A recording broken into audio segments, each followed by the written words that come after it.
નમસ્કાર.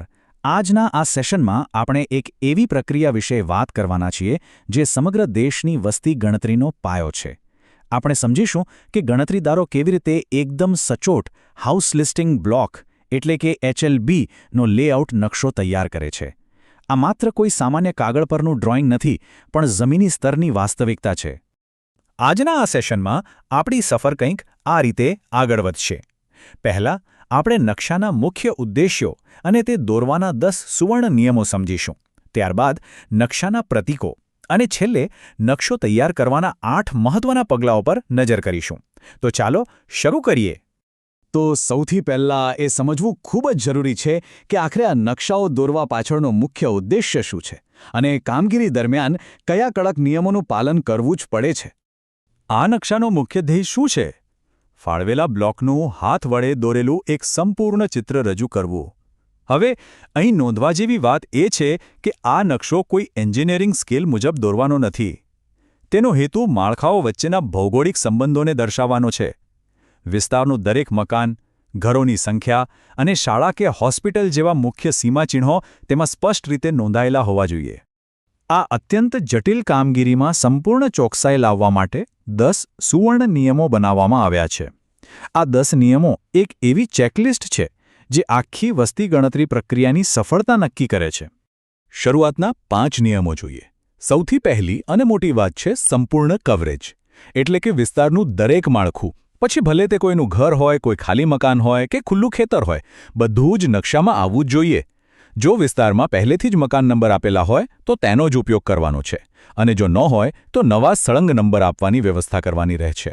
અને હા, નકશાની બરાબર 2 નકલ તૈયાર કરવી ફરજિયાત છે.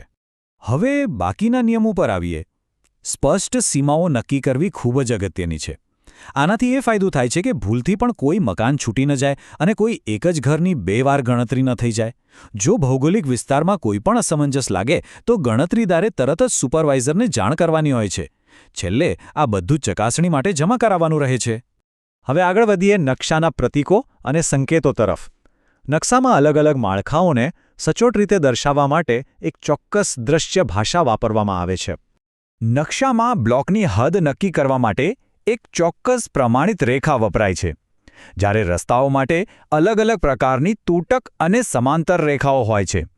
આ ખૂબ જ સરળ દેખાતી રેખાઓ ખરેખર નકશામાં ગજબની સ્પષ્ટતા લાવે છે. આનાથી જ ખબર પડે છે કે ક્યાં પગદંડી છે, ક્યાં પાકો રસ્તો છે અને ક્યાં રેલવે લાઇન છે. એ જ રીતે આ પ્રતીકો જુઓ. આ પ્રતીકો જોતાં જ સ્થાનિક સમુદાયના મહત્વના સ્થળોની ત્વરિત ઓળખ થઈ જાય છે. હેન્ડપંપ, કૂવો, મંદિર કે શાળા, આ બધા ચિહ્નો નકશામાં મૂકવાથી માત્ર એક નજરમાં જ આખા વિસ્તારની ભૌગોલિક સ્થિતિનો ખ્યાલ આવી જાય છે. અને મકાનો દર્શાવવાની પદ્ધતિ તો બહુ જ રસપ્રદ છે. ગણતરીદારોએ આમાં ચોક્કસ આકારો દોરવાના હોય છે.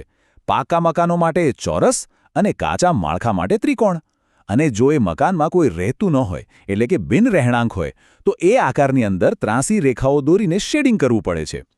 ત્યારબાદ આકૃતિની અંદર મકાન નંબર અને કૌંસમાં ઘરોની સંખ્યા લખાય છે.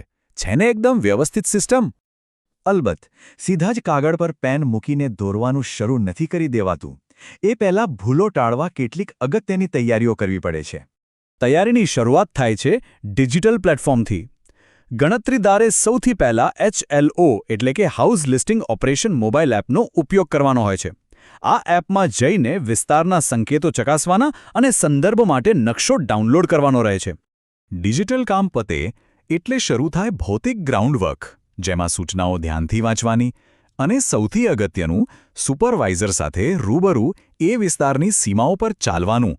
હા, ખરેખર ચાલીને વાસ્તવિક પરિસ્થિતિનો તાગ મેળવવો પડે છે, જેથી જૂના મકાન નંબરનો ક્રમ સમજી શકાય.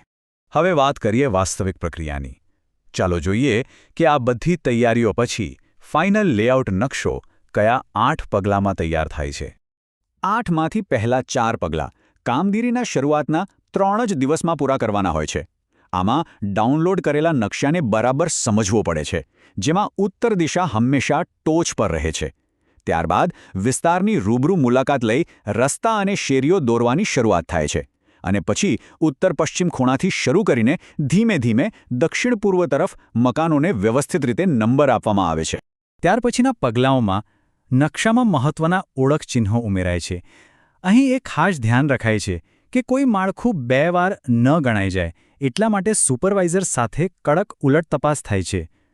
બધો ડેટા HLO એપ સાથે સરખાવી લીધા પછી જ ડ્રાફ્ટને ફાઇનલ કરવામાં આવે છે અને ચાર્જ ઓફિસરને અંતિમ 2 નકલો જમા કરાવાય છે. તો આ આખી જટિલ પ્રક્રિયાના સારાંશ સ્વરૂપે અંતે કેવું પરિણામ મળે છે?